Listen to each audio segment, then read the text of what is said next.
और आध्यात्मिक पक्ष में हम ज़रूर अब ये जानना चाहेंगे कि कैसे अध्यात्म है क्या, अध्यात्म क्या है। ये जितनी भी हमने बातें की, ये रियलाइज करना कि ये सारी की सारी बकवास थी।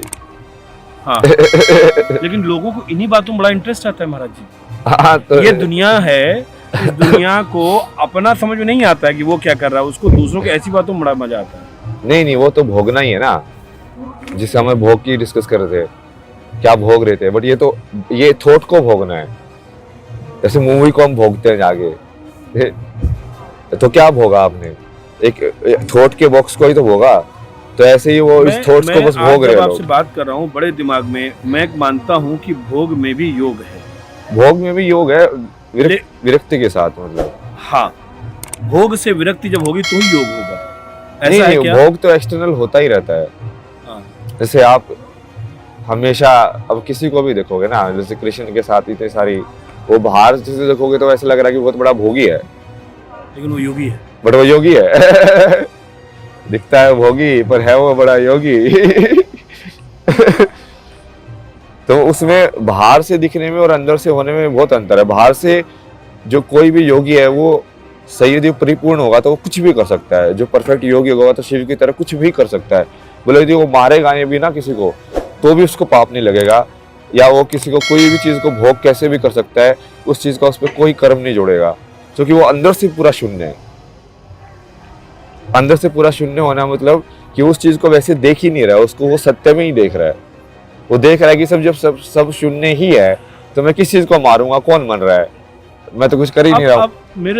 आपने भी भोग और योग की बात कही, अब मैं खाली आपका एक ओपिनियन लेता हूँ ताकि हमारे देश में जो युवा हैं वो इस बात को समझें, बड़ा इम्पोर्टेंट है। एक तरफ है रजनीश ओशो, वो ये कहते हैं संभोग से ही समाधि है। किसी चीज को हम दबाते हैं तब तक वो चीज रिएक्ट करती है। वो कहते हैं कि जितनी अश्लील पिक्चर, इनको हम लोग बोलते हैं, कहते हैं पूरे शहरों में आप अश्लीलता फैला दो, आप एक दिन हर व्यक्ति जो उसको रोज देखेगा उसका वो विचार शून्य हो जाएगा, और वो जब उससे बिल्कुल तृप्त हो जाएगा तो वो स्वभावतः योग की तरफ आ जाएगा, और वो योग जो होगा वो उसकी चरम स्थिति, या वो योग जो होगा वो उसका स्थायी होगा। ये रजनीश का कहना है।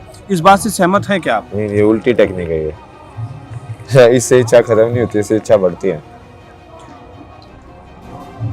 तो रजनीश के इस विचार को आप क्या बोलेंगे आप? टेक्निक सही है ना, उसकी स्पिरिचुअल टेक्निक बताई ना उसने, एक सही नहीं होती स्पिरिचुअल टेक्निक। मतलब आपने कहा ये ओशो की टेक्निक ठीक नहीं है, ये उल्टा काम करेगी, मतलब इससे भोग की प्रवृत्ति बढ़ेगी। और अच्छा, क्योंकि आप इसको ऑब्जेक्टिफाई करके दिखा रहे हो। जैसे न्यूड फीमेल काव की फॉर्म में तो रोज ही देख रहे हो ना, तुम उसको दिखाने की क्या जरूरत है? क्या तुम न्यूड फीमेल्स को नहीं देखते हो? तो सिर्फ इंसान ही जो फीमेल है, हम वही कपड़े पहनते हैं। अफ्रीका के अंदर तो अभी भी वो ट्राइबल्स वैसे ही रहते थे। तो वो न्यूड दिखाने में और उसको भोग में अंतर है ना। भोग तो अलग चीज है, वो तो ऑब्जेक्टिफिकेशन हो गया उस चीज का बिल्कुल ही। अश्लीलता दिखाने में तो एक शरीर को, जैसे मैं हूँ, जैसे एक नागा साधु बैठा होता है कि भाई ये शरीर है यार मेरा, क्या करूं मैं इसका, इसी शरीर के साथ आया था मैं, बट उसमें कुछ अश्लीलता नहीं है, उसमें बहुत अंतर है।